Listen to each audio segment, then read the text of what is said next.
Hai hai hai, Assalamualaikum warahmatullahi wabarakatuh. Jumpa lagi dengan channel saya, Umi Wardia. Di video kali ini aku mau share lagi ke bunda-bunda sekalian yang berada di rumah aku ngapain aja hari ini. Dan tak lupa juga aku akan memberikan tips menarik seputar ibu rumah tangga untuk bunda-bunda sekalian yang berada di rumah. So, untuk bunda-bunda di rumah jangan di skip videonya agar tahu tips dari aku ya. Dan yang baru temukan video aku, jangan lupa subscribe, like, komen dan juga share, karena aku pastikan bunda tidak hanya terhibur tapi juga akan mendapatkan pelajaran positif di dalam videoku. So stay tune terus. Sebelumnya aku udah perlihatkan kepada bunda-bunda sekalian di rumah kalau penampilan kamar mandi aku itu udah berantakan sekali.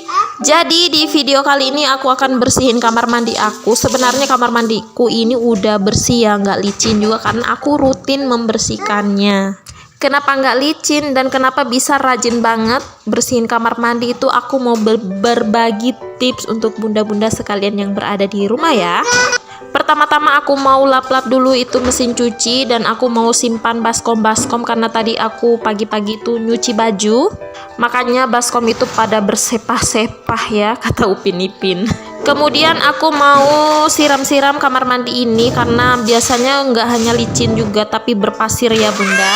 Siapa nih kamar mandi yang hobinya kamar mandi di rumah bunda yang hobinya berpasir juga, nggak cuma licin? Oh iya, sebelumnya aku minta maaf banget ke bunda-bunda sekalian yang berada di rumah yang lagi nonton videoku kalau saat aku merekam suara ini ada suara-suara anak kecil yang ribut, karena saat ini aku lagi jagain anak-anak aku ya bun, maklumlah. Oke, next lagi di video ya. Sebelum kita membersihkan kamar mandi, sebaiknya kita angkut-angkut dulu apa yang berada di bawah gitu ya bun. Karena ini yang tempat sabun aku nggak gantung ya bun, karena repot banget anak aku yang mau SD itu kan sudah mandi sendiri kadang-kadang, jadi kalau dia taruhnya di atas itu kayak agak takut jatuh gitu ya bun ya. Oh ya, kembali lagi ke tips selanjutnya ya bunda. Sebelum cuci lantainya kamar mandi itu kan diangkut, kemudian kita sapu bagian-bagiannya ya, karena biasanya ada pasir-pasir ya bunda. Selain disiram kita sapu juga karena biar airnya itu nggak mengendap. Sebenarnya ya bun, yang membuat lantai kamar mandi itu sering licin, sering kuning pinggir-pinggirnya itu dikarenakan kalau licin itu karena biasa kita itu habis mandi, kita nggak keringkan airnya. Jadi di sini tips aku untuk untuk bunda-bunda di rumah yang sering licin kamar mandinya itu, siapkan sapu lantai yang seperti biasa, bukan gosok-gosok gitu ya seperti sikat, bukan, tapi sapu seperti yang di video aku ini. Aku selalu menyiapkan sapu di kamar mandi aku untuk kalau habis mandi itu airnya aku sapu biar nggak gampang licin bun, karena kalau air mengendap apalagi air sabun mandi gitu itu membuat kamar mandi menjadi licin bun. Jadi tips aku sebenarnya untuk bunda-bunda di rumah, sediakan sapu yang bekas gitu yang nggak kepakai ya, yang masih bisa digunakan untuk berada di kamar mandi. Jadi setiap kita habis mandi kita luangkan waktu sekitar 1 menit untuk menyapu lantai, karena lantai yang kita pakai mandi itu kan sudah berair, apalagi air sabun ya bunda, biasa membuat itu lantai juga menjadi kuning gitu.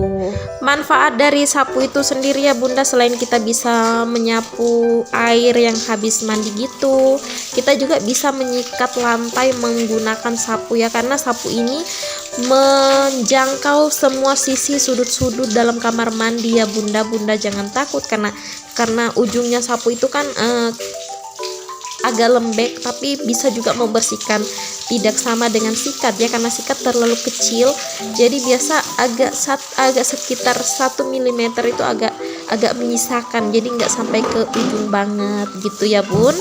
Fungsi kedua dari sapu itu sendiri ya bun, karena kalau kita taruh sapu di dalam kamar mandi, otomatis kita akan membersihkan kamar mandi. Selalu habis mandi itu kita bersihkan airnya. Itu membuat kita jarang banget membersihkan kamar mandi, karena otomatis kamar mandi itu bersih, karena setiap habis mandi itu udah bersih gitu ya bun. Gak perlu kita sikat-sikat lagi, kita tidak perlu membuat jadwal untuk membersihkan kamar mandi. Oh ya, ini udah selesai aku bersihin kamar mandi, dan terima kasih udah nonton video aku. Dan aku juga mau nyapa-nyapa bunda-bunda di rumah yang udah nonton video aku. Terima kasih banyak, semoga bunda-bunda diberikan kesehatan dan rezeki yang berlimpah oleh Allah Subhanahu wa Ta'ala. Amin amin ya robbal alamin. Mungkin di next video aku akan memberikan tips yang menarik untuk bunda-bunda sekalian di rumah. Dan untuk bunda-bunda yang belum subscribe, sekali lagi aku minta mohon di subscribe, karena subscribe itu gratis dan bisa membuat semangat aku buat video-video menarik lainnya ya bun. Setelah selesai ini aku mau beresin barang-barang ke tempatnya semula biar tertata rapi dan bersih juga kelihatannya. Dan ini aku mau sisa airnya biar nggak licin kan, karena itu tips dari aku yang tadi ya.